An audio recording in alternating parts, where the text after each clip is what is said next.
जो संत नियम बताते हैं वो आपके लिए लक्ष्मण रेखा होनी चाहिए। उसका उल्लंघन करते सीता का कितना विनाश हुआ, बिरानमाटी हुई और दुनिया मरवा दी।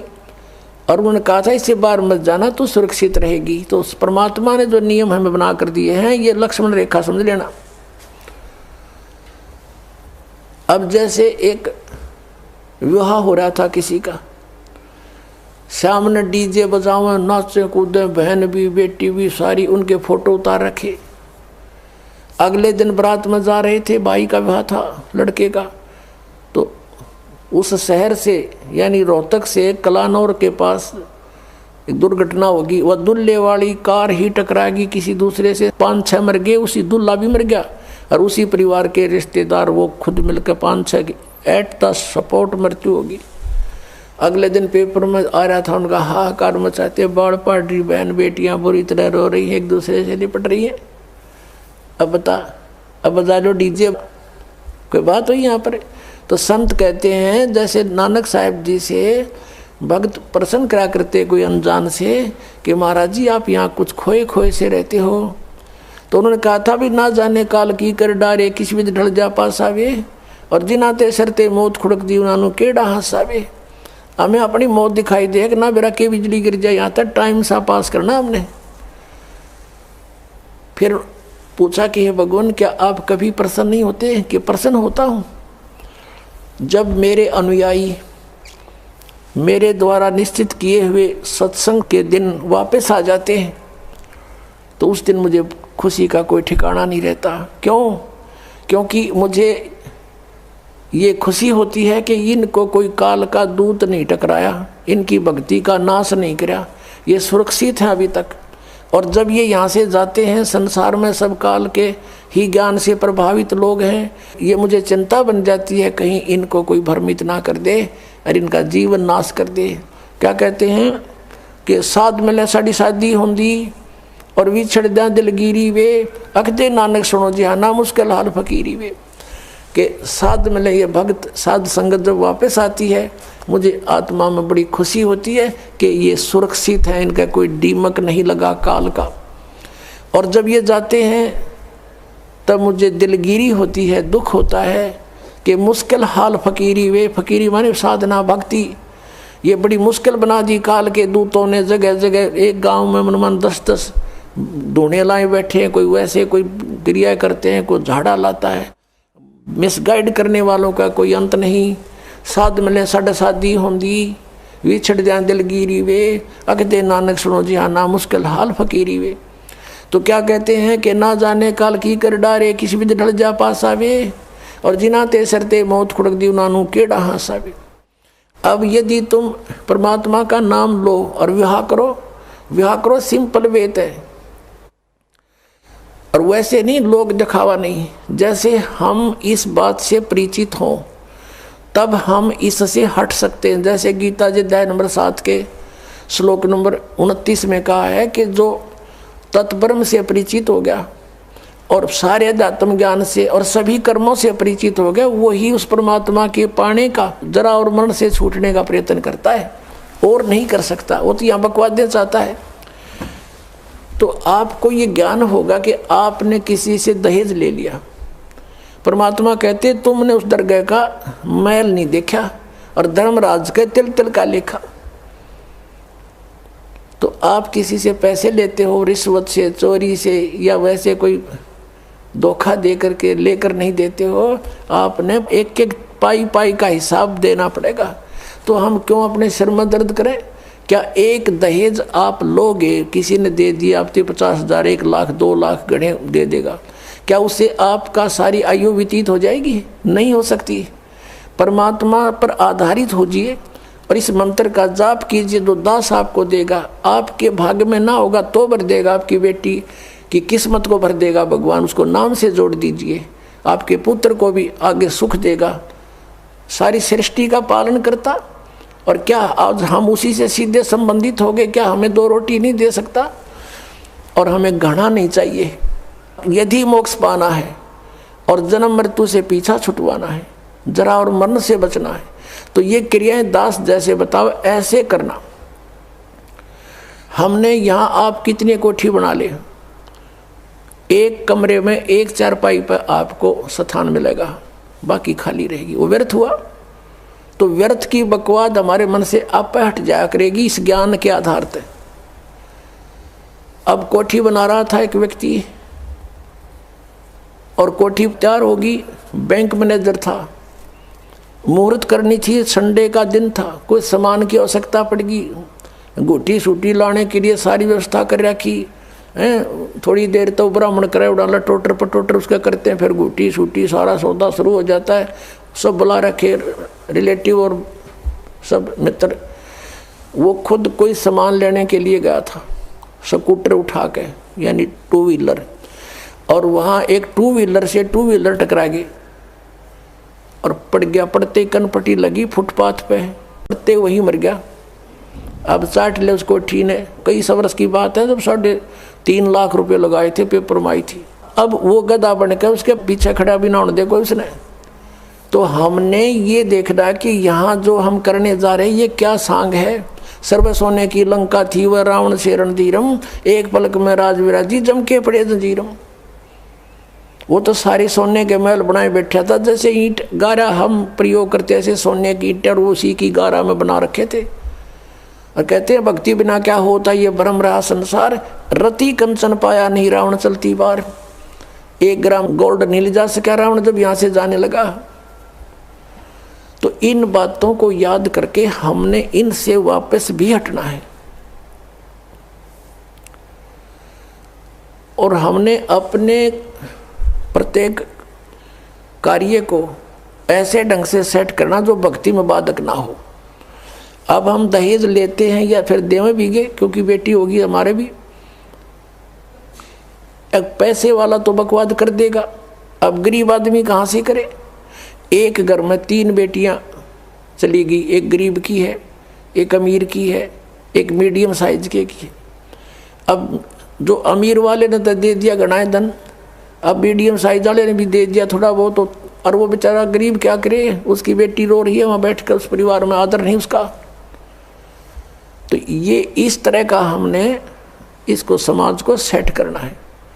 अब जैसे हम रक्षाबंधन का त्यौहार मनाते हैं, ये क्या तुक हुआ कि बहन भाई को रक्षा इसलिए बांधने जाती है कि उसकी रक्षा करेगा भाई, भाई की रक्षा कौन करेगा। एक बहन कह रही थी कि मैं रक्षाबंधन के दिन गई अपने भाई को बांधने के लिए, रक्षा सूत्र इंतजार कर रही थी, पता लग गया कि कहीं कामवश गए हैं, मोटरसाइकिल पर गए हैं। कुछ देर के बाद पता चला कि उसकी मृत्यु होगी, उसका शव लेकर आ रहे हैं। जिस भाई से मैं अपनी रक्षा के लिए गई थी उसकी रक्षा भी नहीं हो पाई, वो अपने नहीं कर सका।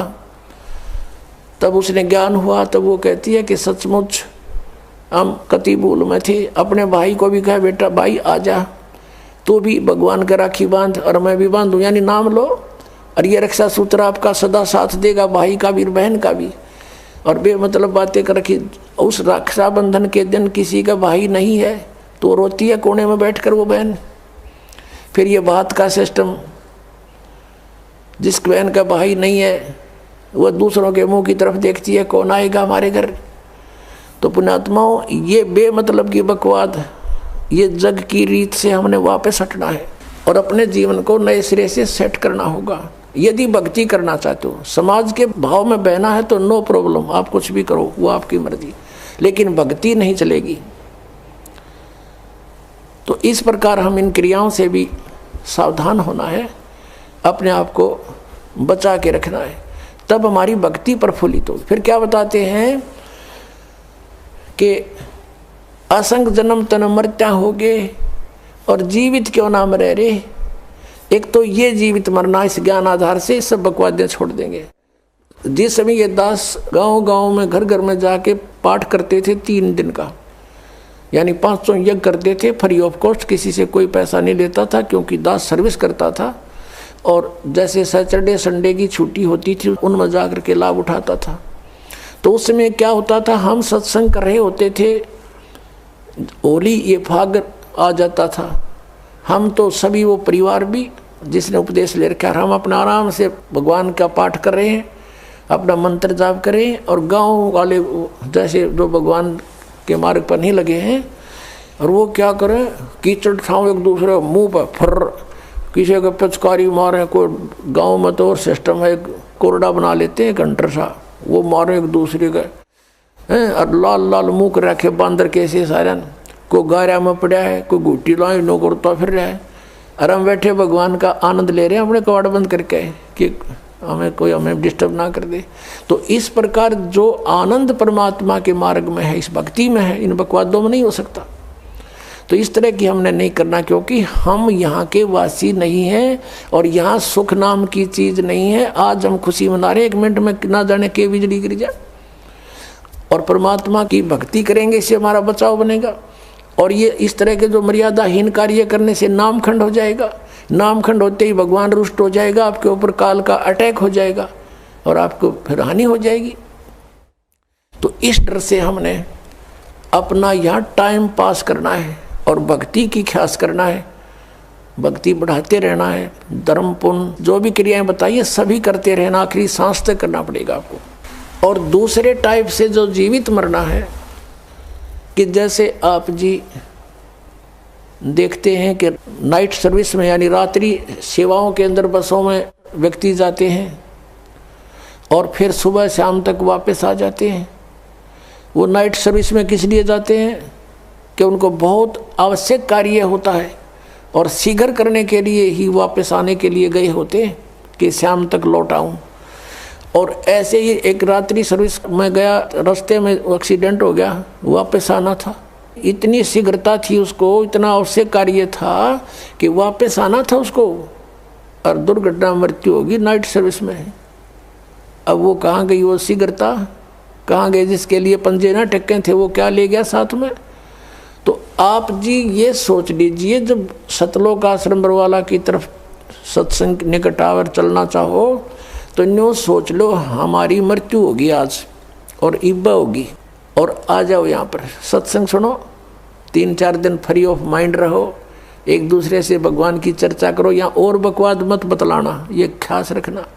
परमात्मा रुष्ट हो जाएगा, ठीक है, कोई मित्र रिश्तेदार मिलता है, बातें करो गृहस्थी की थोड़ी बहुत देर के लिए, फिर अपना मालिक की चर्चा शुरू करें। कोई ज्ञान उससे सुने, कभी आप सुनावे, फिर मंत्र करण लग जावे। सब सुविधाएं भगवान ने आपके लिए दे रखी, इन दासों के द्वारा आपको सारी व्यवस्था करवा के दी जाती है। तो इसका सदुपयोग करना, दुरुपयोग करने से राम रूठ जाएगा आपका, और राम नहीं रूठना चाहिए, ये भी आपको डर लगे। तो ये सोचकर आप आ जाइए और ये सोचिए कि हमारी मान ले परमानेंट मृत्यु हो जाए तो भी तो हो सकती है ऐसे। और अब हम 3 दिन 4 दिन 2 दिन जिसा भी समय आप मरना चाहो मरो, और फिर वापस चले जाओगे घर पे, और परमानेंट टिकट कट गई फिर भी तो बात बिगड़ेगी, फिर तो धरा धरा रहेगा, सारा संभाल ही नहीं सकते आप। तो अब जाकर के मान लीजिए तुम समझते हो कि कुछ काम बिगड़ जाएगा, तो अभी तो फिर जाकर संभाल सकते हो, परमानेंट तो नहीं मरे। लेकिन जो परमात्मा के लिए सच्चे दिल से आते पुण्यात्माओं, किसी का आज तक काम बिगड़ा नहीं, बने मिलते हैं। लेकिन वो आपकी श्रद्धा पर डिपेंड करेगा। सतगुरु के दरबार में कमी काहे की ना, अनसा मौज नहीं पावता तेरी चूक चाकरी में।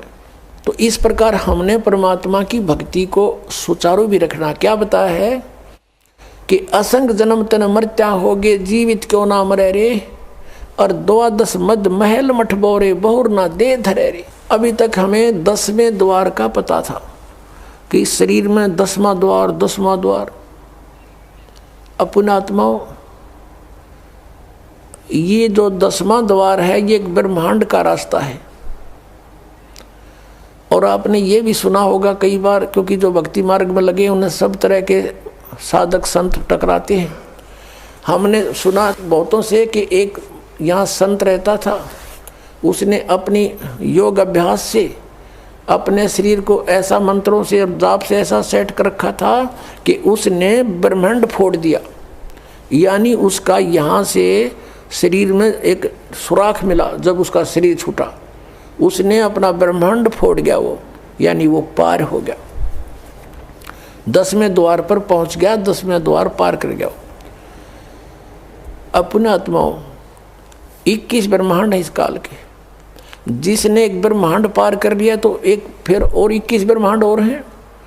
अब इससे निकल कर वो फिर क्या करता है, ऊपर धक्के खाता है, ऊपर अपना समय व्यतीत करता, घूमता रहता है इधर उधर भूत की तरह, प्रेत की तरह। फिर वहाँ से उसको जैसा भी उसकी सुविधा होती है, जैसे जिसकी भक्ति होती है, उसी लोक में उसको भेज दिया जाता है। वहाँ बैठकर वो अपना पुण्य पाप जो भी है उसका सारा भोग कर फिर पृथ्वी पर आता है।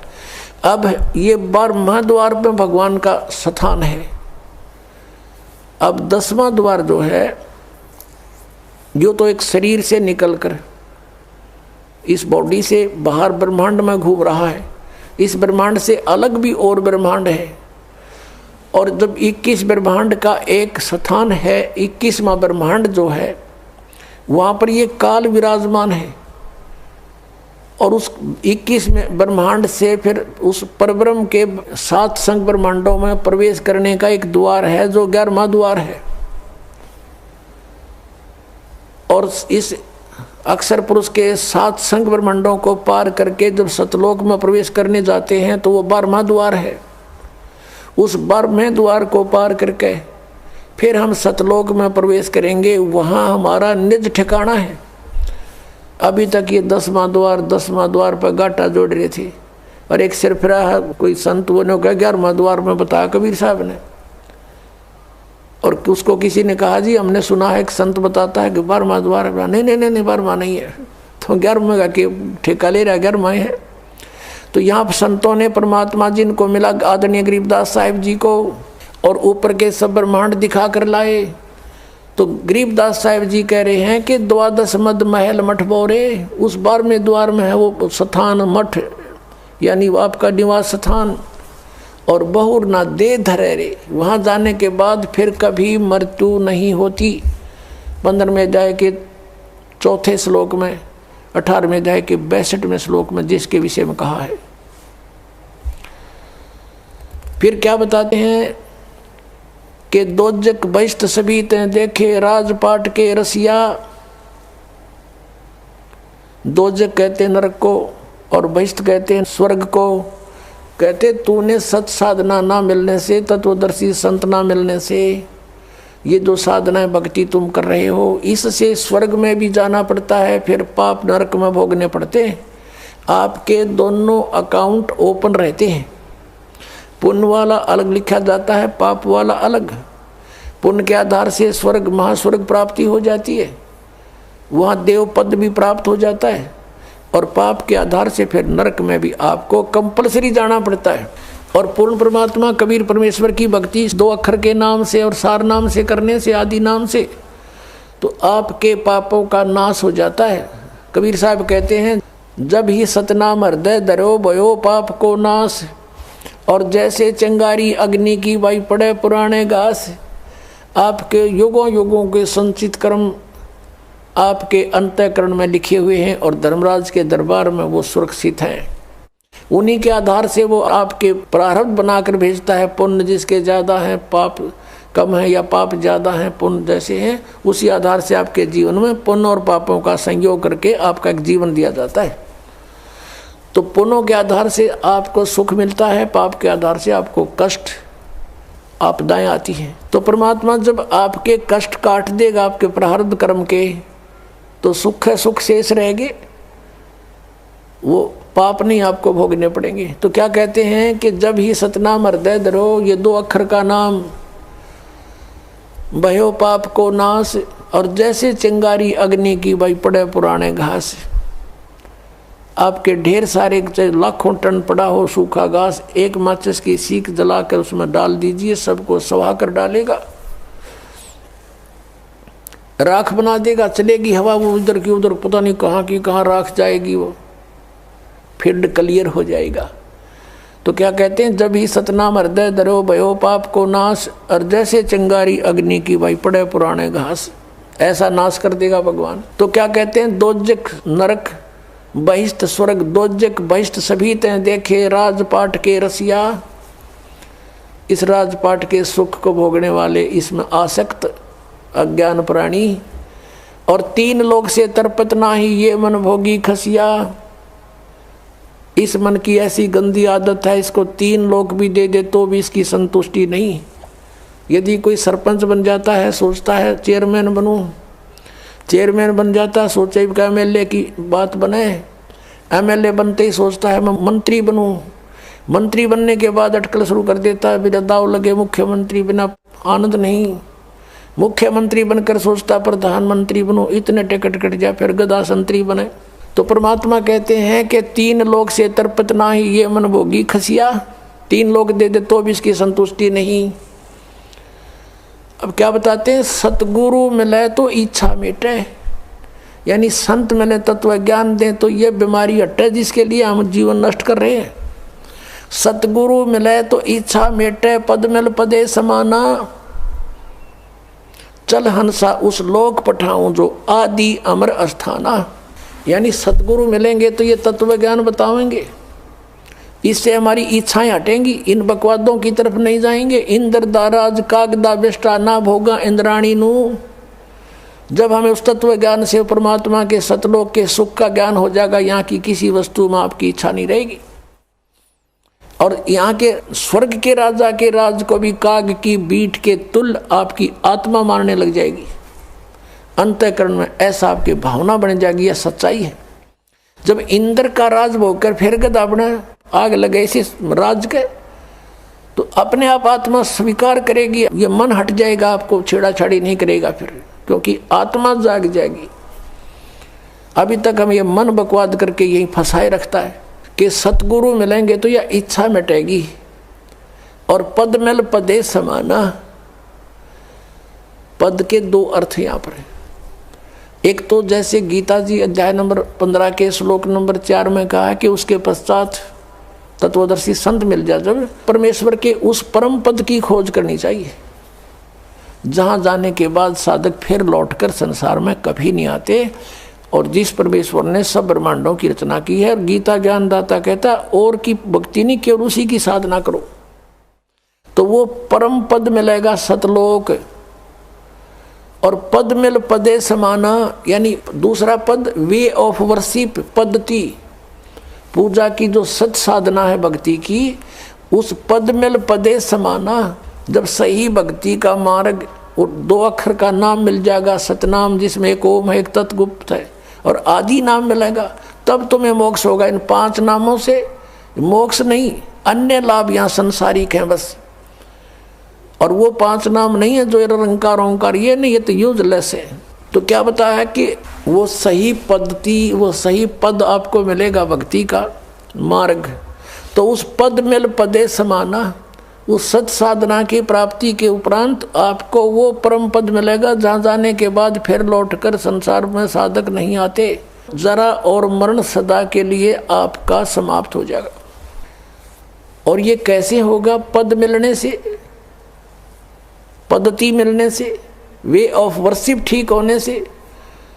पद मिल पदे समाना। फिर क्या बताते हैं? चल हंसा उस लोक पठाऊं जो आदि अमर अस्थाना। यानी आदरणीय गरीबदास साहब जी कहते हैं, जिनको परमात्मा मिले थे छुडानी गांव में, सतलोक से चलकर आए थे और उनको ऊपर लेकर गए थे, सब ब्रह्मांडों की सती थी, अपनी समर्थता से उनको परिचित करवाया था और फिर उनको वापस छोड़ दिया था उनकी बॉडी में।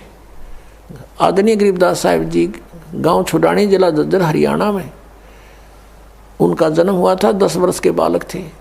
परमात्मा उनको निकाल कर ऊपर ले गए थे, आत्मा को, जीवात्मा को, और शरीर नीचे रह गया था। 5-6 घंटे लग गए थे। गांव वालों ने सोचा ये मर गया है, अंतिम संस्कार के लिए चिता पर रख दिया था। फिर परमेश्वर ने वापस वो आत्मा भेज दी कि जब बॉडी का नाश करवा देगा काल।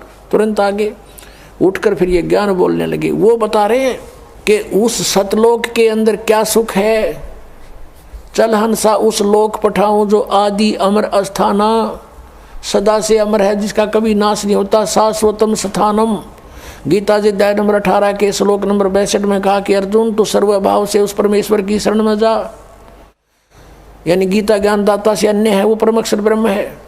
उसकी कृपा से ही तू परम शांति को और शाश्वतम स्थानम, आदि अमर अस्थान, उस सनातन परम धाम को प्राप्त होगा। और यहाँ गरीबदास साहिब जी कह रहे हैं कि सतगुरु मिले तो इच्छा मेटे, पद मिल पदे समाना, और चल हंसा उस लोक पठावें जो आदि अमर स्थाना। वहाँ क्या सुख है? चार मुक्ति जहाँ चंपी करती माया होरी दासी, दास गरीब अब है पद पर से वो मिले राम अविनाशी। अविनाशी राम मिलेगा। अपनात्मा यहाँ की जो साधना इस काल सत्र की, ब्रह्म सत्र की चार मुक्तियाँ बताते हैं,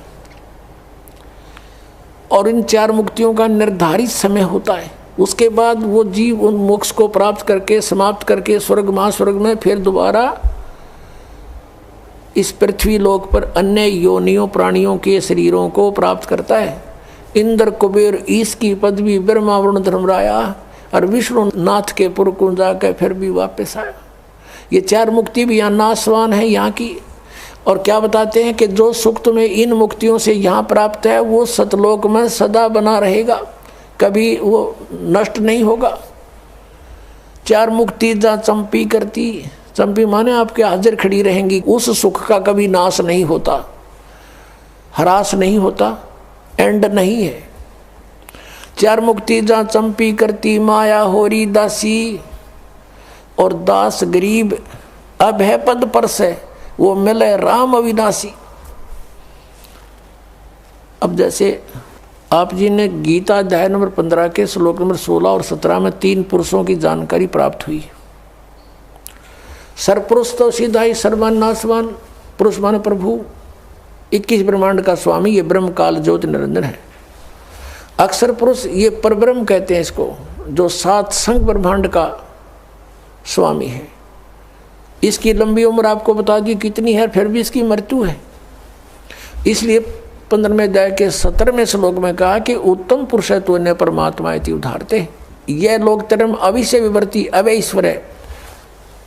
इन दोनों से सरपुरुष और अक्षर पुरुष से तो उत्तम पुरुष श्रेष्ठ परमात्मा तो कोई और है, और वही परमात्मा कहलाता है। परमात्मा का अर्थ है कि जो कभी दुख नहीं दे, श्रेष्ठ आत्मा, कोई मृत्यु नहीं किसी चीज़ का, उसके अंतर्गत उसकी शरण में उसके राज्य में कोई अभाव ना हो, किसी प्रकार का कष्ट नहीं देता, वो भगवान यानी परमात्मा श्रेष्ठ आत्मा होता है। तो वो परमात्मा, और फिर वो ही अविनाशी, अवास्तव में अविनाशी परमात्मा है वो, और वही तीनों लोकों में प्रवेश करके सबका धारण पोषण करता है। जिसका जैसा संस्कार यहाँ भी है वो भी उसी के आदेश से आगे आवंटित होता है, सबको उसी के आदेश से निर्धारित नियम से मिलता है। और यहाँ क्या बताते हैं, चार मुक्ति जहाँ चंपी करती माया होरी दासी, और दास गरीब अभय पद पर से वो मिले राम अविनाशी। ओए होए। गीता अध्याय नंबर 15 के श्लोक नंबर 17 में जिस अविनाशी वास्तव में विनाशी परमात्मा है वो मिलेगा इस साधना से। कौन सी साधना से? राम नाम जप कर थर होई, ओ हम सो हम मंत्र दोई। एक सतनाम है 2 अक्षर का, उस 2 अक्षर के सतनाम के जाप से आपका स्थिर स्थान मिलेगा। राम नाम जप कर थर होई, ये 2 अक्षर का मंत्र सोई। ये 2 अक्षर का मंत्र जो है ये है सतनाम, और इससे आपको स्थिर स्थान मिलेगा। राम नाम जप कर थर होई, थर माने स्थाई, स्थाई होना, कभी जन्म मृत्यु नहीं होती, वहाँ चले जाना। अब जैसे एक नामदेव जी महात्मा हुए हैं, जैसे आपको कल भी बताया था, वो पहले ओम नाम का जाप ही करते थे। भले उन्होंने गुरु भी बना रखा था, फिर भी अपनी साधना अपने आधार से ही करते थे, और उसमें पूर्व जन्म की ऐसी सिद्धि भी थी कि उसके कारण परमात्मा ने ही अपने भक्तों की इज्जत रखने के लिए, भक्ति को बनाए रखने के लिए, उसके लिए मंदिर भी घुमा दिया था परमात्मा ने। परमेश्वर कबीर साहब चाहते हैं कि भक्ति का नाश ना हो, इनमें आस्था बनी रहे। भगवान है वो ऐसी लीला कर सकता है, और ये काल भगवान चाहता है कि इनको ऐसी साधनाएं बताऊं इनसे कुछ लाभ इनको हो नहीं, ये नास्तिक हो जाएं और भगवान की खोज ही बंद हो जा। जैसे महात्मा बुद्ध था, पिछले पुण्यकर्मी प्राणी था, स्वर्ग से आया हुआ था, राजा का लड़का था। ये राज अच्छा नहीं लगा, क्योंकि वो उस राज के तुलना में ये कुछ भी नहीं है। सीधा स्वर्ग से आने वाले के साथ या और बने, घर भी त्याग दिया, साधना करने लगा, हठ योग शुरू कर दिया, प्राण निकलने को हुए, एक माई ने उसके मुंह का खीर लगा दी गया के अंदर वटवर्ष के नीचे। धीरे धीरे उसने वो चाटनी शुरू की, आंखें खुल गई, फिर उठ गया, फिर भोजन ठीक खाने लगा। फिर उसने कहा था starvation could not lead to salvation, भूखा मरने से भगवान नहीं मिल सकता। यह उसकी अपनी सोच थी। और फिर उसने जो अपने सत्र का कोई अध्ययन किसी शास्त्र का नहीं किया, पिछले पुण्य अच्छे थे, स्वयं बैठकर साधनाएं करने से कुछ सिद्धियाँ आ गई, उनके वचन में शक्ति आ गई, बोलने की शैली अच्छी होगी, श्रोता बहुत थे, तो पूरा चीन उनका अनुयायी हो गया, पूरा चीन देश। और अनुयायी क्यों हुए थे? भक्ति के लिए, वो भी भक्ति ही कर रहा था। और उनसे बताए गए भक्ति के विधि से, पद्धति से, पद से उनको कोई आध्यात्मिक लाभ नहीं हुआ।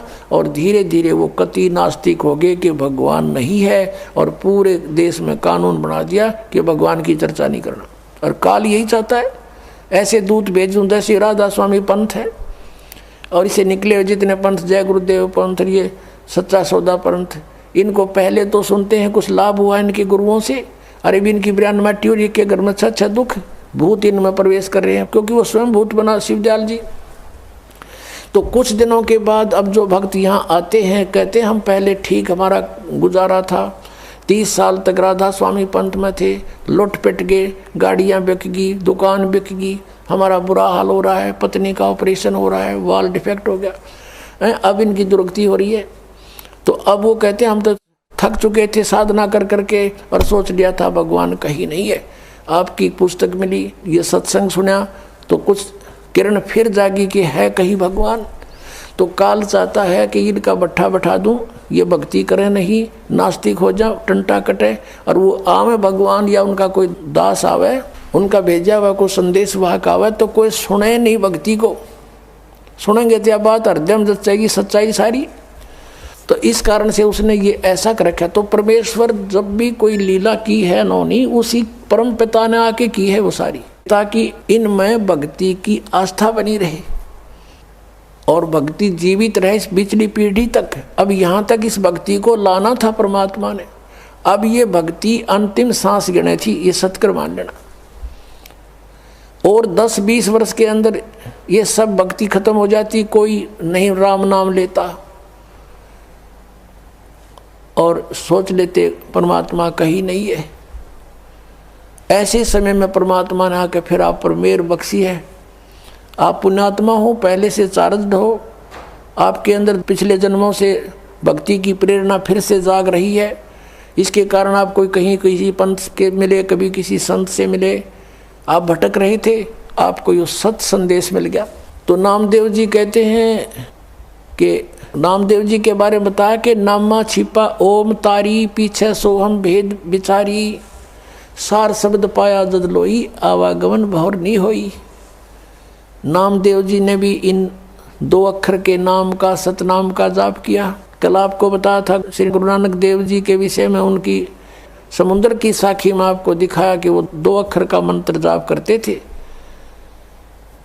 और ये संत मत भाग प्रकाश 4 में राधा स्वामी पंथ के सामने सिंह जी कहते हैं 261 पृष्ठ पे कि 2 अक्षर का भेद बतावे, सोए गुरु पूरा कहावे। तो पुण्यात्माओं, इस दास के ऊपर मेहर हुई परमात्मा ने, ये 2 अक्षर का भेद बताने की ना ईब से पहले सबको मना कर रखा था परमेश्वर ने, जिनको मिले थे कि ये 2 अक्षर का भेद अभी खोलना नहीं, प्रचार अवश्य करो, लिखते रहो वाणियों में, लेकिन देना नहीं किसी को, क्योंकि कि ये सतनाम और ये आदि नाम है। सतनाम सार्वजनिक जरूर कर दिया था, आगे दान करने का अलाउड नहीं था, लेकिन सार नाम फिर भी गुप्त रखा। परमात्मा कहते हैं सोहम शब्द हम जग में लाए और सार शब्द हमने गुप्त छुपाए। वो सार नाम अभी तक छुपा रखा था, अब इस दास पे कृपा की है, क्योंकि अब ये सभी पंथ नष्ट हो जाएंगे। नष्ट का मतलब है ये वहाँ नहीं रहेंगे, इनके साधक उनके साथ नहीं रहेंगे। जब इस ज्ञान का पता लगेगा, कौन नहीं चाहता भगवान को, कोई महामूड होगा तो पड़ा रहेगा वहाँ पर, उसका कोई लेखा ही नहीं, उसका तो अकाउंट है नहीं इस मार्ग में। अब क्या बताते हैं कि चातुर प्राणी चोर हैं और मूड मुग्ध हैं ठोठ, संतों के निकाम के इनको दे गलजोट। अब ये चतुर प्राणी थे जो हजूर जी सिद्ध हो गए और हम ऊंची मंजिल में जाते हैं, बड़े दूर खबर लेकर आते हैं, टट्टू का भी ना पता, इन सतनाम का नहीं पता, ये गए कौन सी मंजिल में होंगे। अंडरस्टूड है ये, इनके नाम साधना के सारे व्यर्थ, वो 2 अक्षर का नाम नहीं, फिर पूरे गुरु कहाँ थे ये राधा स्वामी वाले। तो पुण्यात्माओं से प्रार्थना है कि परमात्मा ने जो इतना कुछ प्रयत्न किया है, इतने समय तक इंतजार किया है, भी समझ लो इसको और आ जाओ भगवान के चरणों में, कल्याण हो जाएगा। बोलो सतगुरुदेव।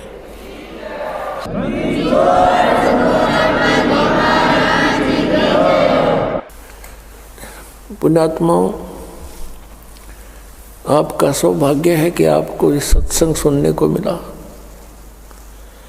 अभी आपने आध्यात्मिक ज्ञान चर्चा नामक एक विशेष प्रोग्राम साधना टीवी से चलता है और ये एक बहुत परोपकार का कार्य हो रहा है। उन महापुरुषों के विचार भी आपके समक्ष होते हैं और उधर से इस दास के विचार भी जो सदग्रंथों में विद्यमान है, विद प्रूफ है, प्रमाण सहित जनता के सामने आते हैं। इससे जनता को ज्ञान होगा कि कौन संत कैसा ज्ञान रखता है। फिर ठीक है, जिसको जौन सा ठीक लगेगा उसको सेलेक्ट कर लेंगे। श्री तुलसी साहेब जी, तुलसीदास जी जो मथुरा जय गुरुदेव के प्रमुख हैं, उनसे प्रश्न किया गया कि मोक्ष प्राप्त प्राणी सतलोक में भिन्न रहता है या ऐसे समा जाता है परमात्मा में जैसे बूंद समुद्र में। तो उन्होंने यही बताया कि वहाँ मोक्ष प्राप्त प्राणी अमर लोक में जाकर, सतलोक में जाकर अमर पद को प्राप्त होकर के ऐसे परमात्मा सतपुरुष में लीन हो जाती है जैसे जल की बूंद जल में समा जाती है। पुण्यात्माओं, इनको सतलोक का कख भी पता नहीं, कैख है भी ज्ञान नहीं इन लोगों को, और करोड़ों जीवों को मिसगाइड कर दिया, भ्रमित कर दिया। जैसा कि ये दास बार बार बताता है कि ये जितने भी गुरुपद पर विराजमान है ये बहुत पुण्यात्मा है पूर्व जन्म की, और ये काल के फंस गए, इनका दुरुपयोग कर रहा है, अपने लिए इनको प्रयोग कर लिया, जीवों का नाश करने के लिए इनको गुरुपद पर बैठा दिया। और इनको पिछले जन्म से थोड़ी बहुत सिद्धि भी होती है। और पुण्यात्मा, इस दास ने राधा स्वामी पंथ के सभी संतों के इतिहास को गहनता से पढ़ा है, जाना है। श्री शिवदयाल जी जो राधा स्वामी पंथ का प्रवर्तक माना जाता है, उससे भी ज्यादा पुण्यात्मा थे ये तुलसीदास जी मथुरा वाले जो जय गुरुदेव पंथ के प्रमुख हैं। उनसे भी ज्यादा पुण्यकर्मी, अधिक भक्ति शक्ति युक्त थे।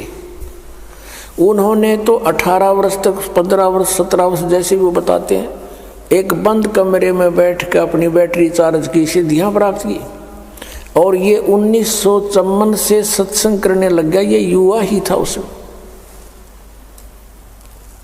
और इसके पूर्व जन्म की इतनी बैटरी चार्ज थी। 1971 में इसने एक भविष्यवाणी की जो कि इस दास के लिए थी। अब पुण्यात्मा आपको फिर दिखाते हैं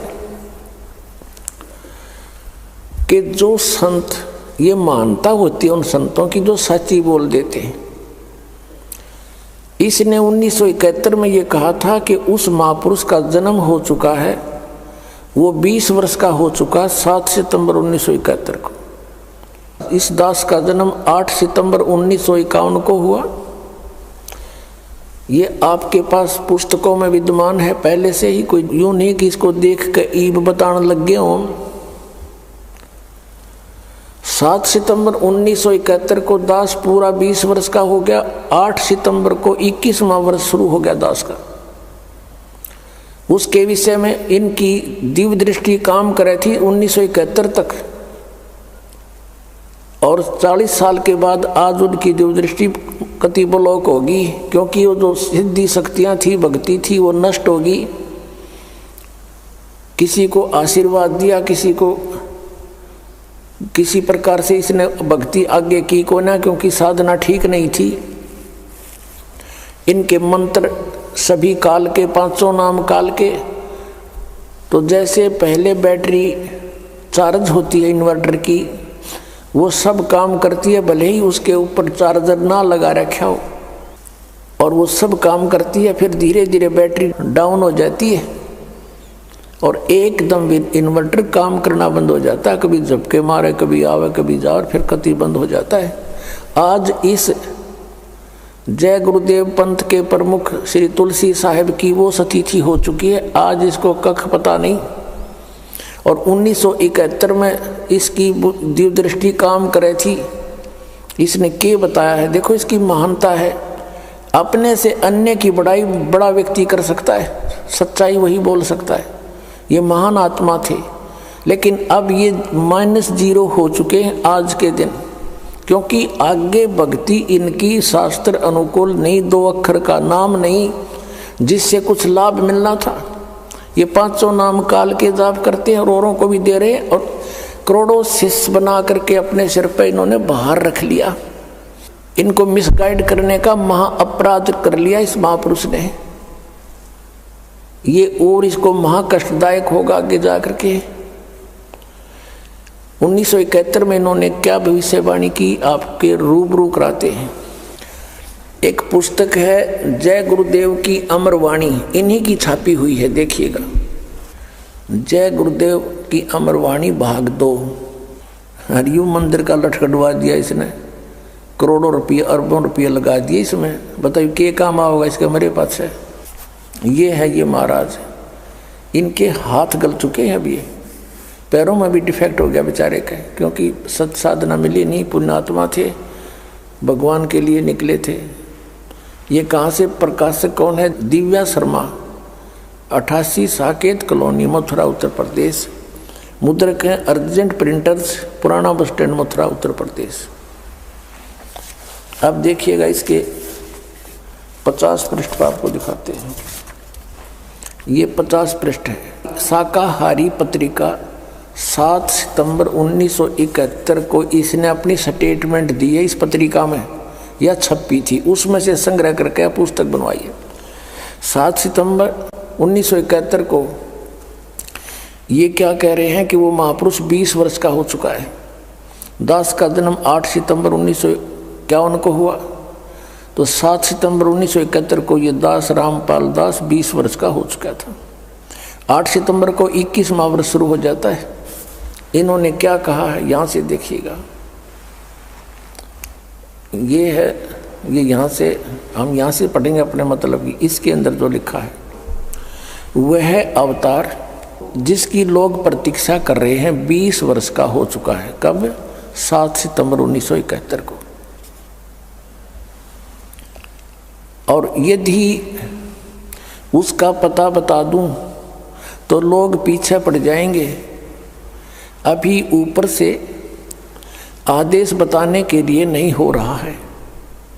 मैं समय का इंतज़ार कर रहा हूँ और सभी महात्माओं ने समय का इंतज़ार किया है। समय आते ही सबको सब कुछ मालूम हो जाएगा। 7 सितंबर 1971 को। अब 59 पृष्ठ पर देखो।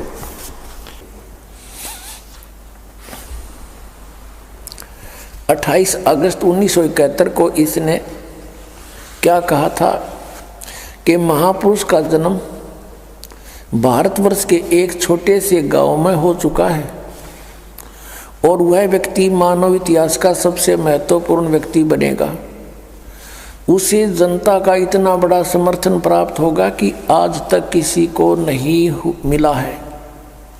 वह महापुरुष नए सिरे से विधान को बनाएगा और वह विश्व के संपूर्ण देशों पर लागू होगा। उसका एक झंडा होगा, उसकी एक भाषा होगी। पुण्यात्माओं, यदि इनकी दिव्य दृष्टि काम कर रही होती जो 1971 में करे थी, तो आज ये बता देते कि वो 20 वर्ष वाला व्यक्ति बरवाला में बैठा है, जाओ बच्चों नाम ले लो, कल्याण करवा लो, और मैं भी आ रहा हूँ। और पुण्यात्माओं, इसके हित में है यदि ये महापुरुष सच्चा है और इसने अपनी इस स्टेटमेंट की याद आ जावा 1971 वाले की, तो ये कम से कम अब इसकी दिव्य दृष्टि तो काम कर नहीं रही, कम से कम उसके ऊपर पुनर्विचार करके अपना पाप मुक्त हो सकता है। सब अनुयायियों को कह दे कि भाई जाओ वहाँ से दीक्षा ले लो। और इसने भी चाहिए, अब इसके पल्ला कुछ नहीं है। शिवदयाल जी भूत बन गए, इनकी क्या स्थिति होगी। तो दास का उद्देश्य इस दास को अपना दास समझ का जावे। सभी महापुरुष संत जितने हैं ये भगवान के लिए ही तो घर छोड़ा, इन्होंने परमात्मा के पाने के लिए इन्होंने ट्राई की, फिर इनको गुरुपद दे दिया, लेकिन वो नकली माल था सारा। तो इसमें मान बढ़ाई की बात नहीं होती। और संत प्रेस्टेज इशू नहीं बनाया करते, परमात्मा को इशू बनाया जाता है। आत्म कल्याण इशू होना चाहिए। और आत्म कल्याण इस दास के अतिरिक्त इस विश्व में किसी के पास वो साधन नहीं जिसका हो सके। 2 मंत्र के जाप से मोक्ष होगा, उस सत्य नाम से, वो 2 अक्षर का मंत्र है। और तीसरा सारनाम आदि नाम जिसको कहते हैं, इन 3 मंत्रों से मोक्ष होगा। जो ये 5 नाम हैं इन कमलों के, ये केवल संसारिक सुख रिद्धि सिद्धि इनमें आ जाती हैं। जैसे गणेश जी के जाप से सिद्धियां आ जाती, लेकिन अकेला जाप करने से, अब इनको सबको मिक्स करके जाप कराया जाता आपसे। जैसे अकेला कोई सूंठ खावे, सौंठ, तो उसका अलग से लाभ होगा, और उसको अन्य औषधियों में मिलाकर खाया जाता है, उसका एक विशेष और गुण बन जाता अच्छा। तो इन सभी मंत्रों का जो आपको दिए जाते हैं, ये ओंकार निरंकार ज्योति निरंजन ये नहीं है, ये सतनाम ये नहीं है, वो मंत्र इनसे भिन्न है। और ये 2 अक्षर का मंत्र, इसमें एक वो मंत्र है, एक तत्व है, और एक सारनाम है। धर्मदास तो 1,00,000 दुहाई, ये सारनाम की तबार न जाई। अब इस सतनाम के जाप से मोक्ष होगा। अब इनके सामने एक समस्या और आवेगी। जैसे तुलसीदास जी पुण्यात्मा हैं, लगभग ये 80 वर्ष से ऊपर इनकी आयु हो चुकी होगी, 90 भी होगी। अब ये सोचेंगे कि हमने इतने वर्ष तक साधना की, उसका क्या बनेगा। यही प्रश्न स्वामी रामानंद जी ने परमेश्वर कबीर जी के सामने रखा था कि हे बच्चा, वैसे तो परमात्मा को पहचान लिया था उन्होंने, फिर भी मालिक के आदेश से वो कह रहे थे कि आप मुझे एज ए शिष्य ट्रीट करना। आदेश मानकर परमात्मा का वो रामानंद जी कह रहे हैं कि हे बच्चा, आपको मैंने पहचान लिया, आपके सचखंड सतलोक को मैंने देख लिया। ब्रह्मा विष्णु महेश की सतिथि से ये दास खूब परिचित हो गया, ये पूर्ण परमात्मा नहीं है, मोक्षदायक नहीं। और अभी तक मैं विष्णु जी को इष्ट मानकर पूजा करता था, और आपने संकेत दिया तो मैंने इन ग्रंथों को देखा। सचमुच गीता जी में भी 3 गुणों की पूजा व्यर्थ बताई है, रजगुण ब्रह्मा, सतगुण विष्णु, तमगुण शिव जी। 7वें अध्याय के 12 से लेकर 15 मंत्र में गीता जी। लेकिन एक शंका का समाधान कीजिए भगवान, अब मैं 104 वर्ष का हो गया और 16 वर्ष की आयु से मैं घर त्याग कर भक्ति करने लगा था। अब मेरी उस भक्ति का क्या होगा, अब उसका क्या बनेगा। पुण्यात्माओं,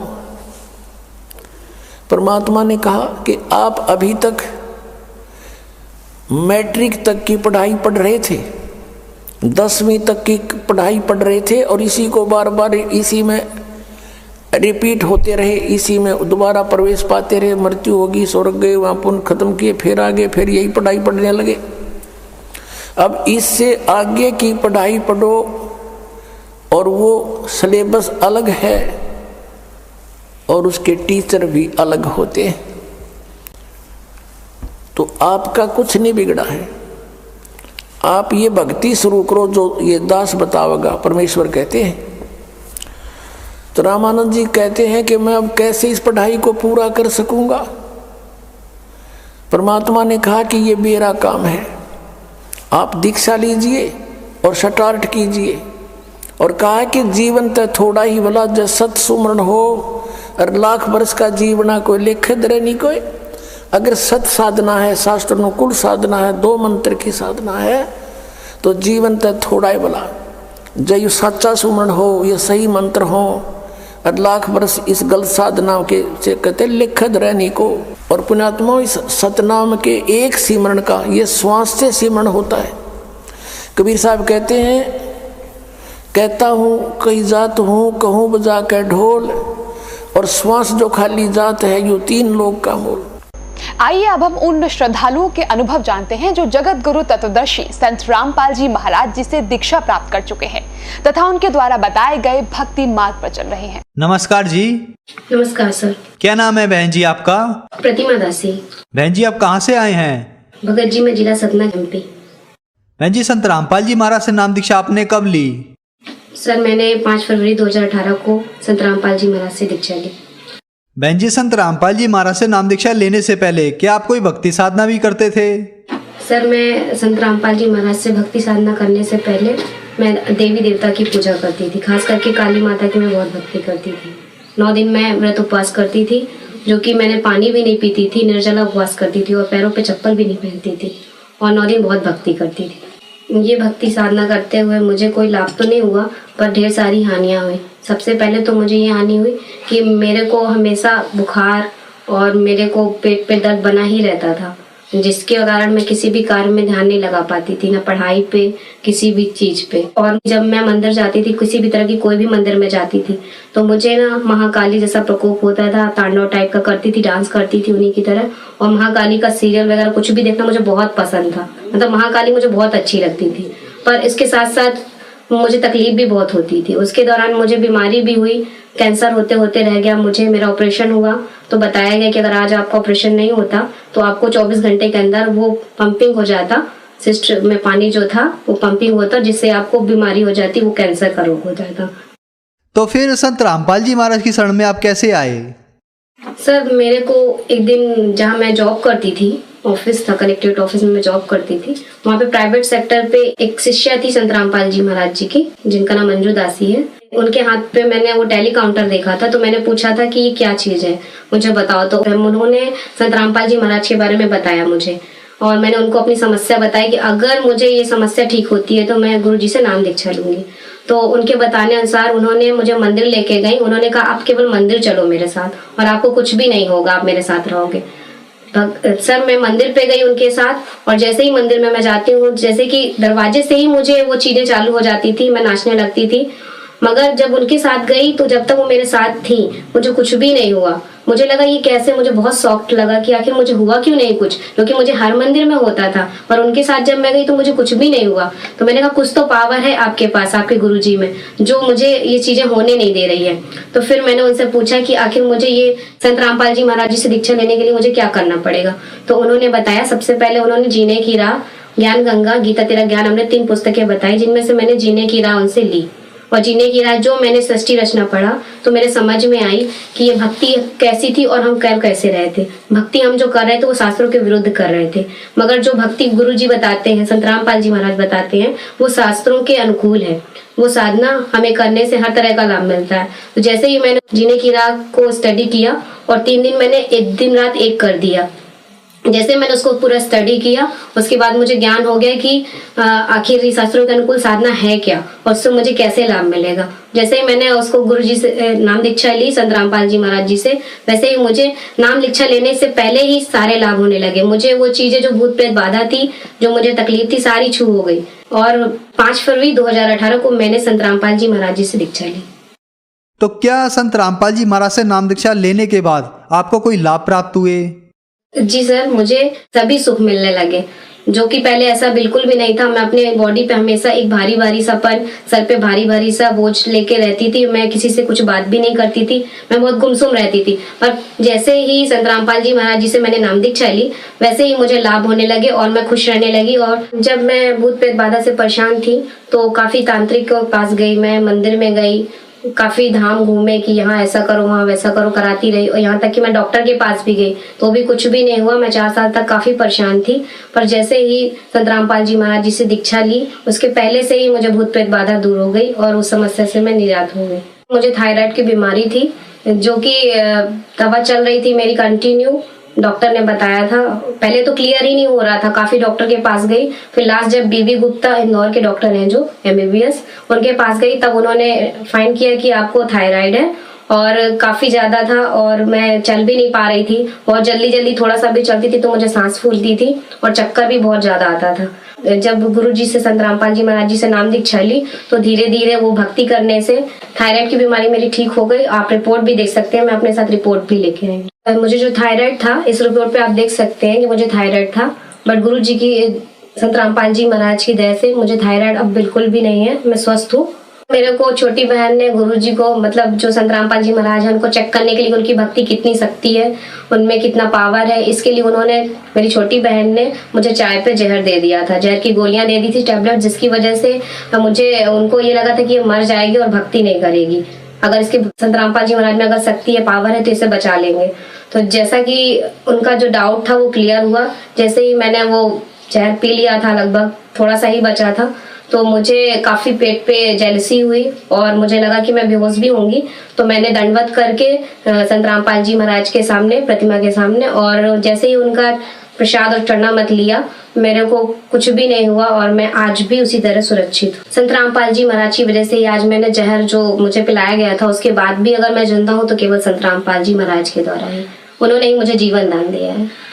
बहन जी, संत रामपाल जी महाराज से नाम दीक्षा लेने के बाद आपको बहुत सारे लाभ प्राप्त हुए, तो जो भगत समाज आज आपको देख रहा है और जो लोग दुखी हैं, उनको आप क्या संदेश देना चाहेंगी? क्या वो भी संत रामपाल जी महाराज से नाम दीक्षा लेने के बाद ठीक हो सकते हैं? सर, मैं संदेश देने लायक तो नहीं हूँ, बस इतना कहना चाहती हूँ कि जो संत रामपाल जी महाराज जो साधना बता रहे हैं हमें, वो शास्त्रों के अनुकूल बता रहे हैं। 4 वेद, 6, 7, 18 पुराणों का और सभी ग्रंथों से वो एक एक चैप्टर खोल के उंगली रख रख के बताते हैं कि कहाँ पे क्या लिखा और हमें कैसी साधना करने से, कैसी भक्ति करने से कैसे लाभ होगा। और हमें सारे ग्रंथों को देख के, मैच करके, और ज्यादा नहीं, जितना भी हो सके आप सत्संग सुनो, और जैसे ही आपको क्लियर हो कि हाँ, संत रामपाल जी महाराज जी जो साधना भक्ति बता रहे हैं शास्त्रों के अनुकूल, वो सही है, तो आप उनसे नाम दीक्षा लेके अपना कल्याण करें। बहन जी, संत रामपाल जी महाराज से नाम दीक्षा कैसे ले सकते हैं? संत रामपाल जी महाराज से नाम दीक्षा लेने के लिए आज तो हर जिले में नामदान सेंटर खोले गए हैं। आप जिस जिले पे रहते हैं उसी जिले पे आप नामदान सेंटर पता कर सकते हैं। न्यूज चैनल पे सत्संग आता है, जिसे आप देख सकते हैं। उसके नीचे पीली पट्टी आती है जिसपे लिखा रहता है कि आप नाम दीक्षा लेने के लिए नंबरों पे कॉल करें, तो आपको पता चलेगा कि कहाँ पे कौन सा नामदान सेंटर किस जिले में। आप जिस जिले में रहते हैं वहीं पे आपको ये सुविधा प्रोवाइड होगी।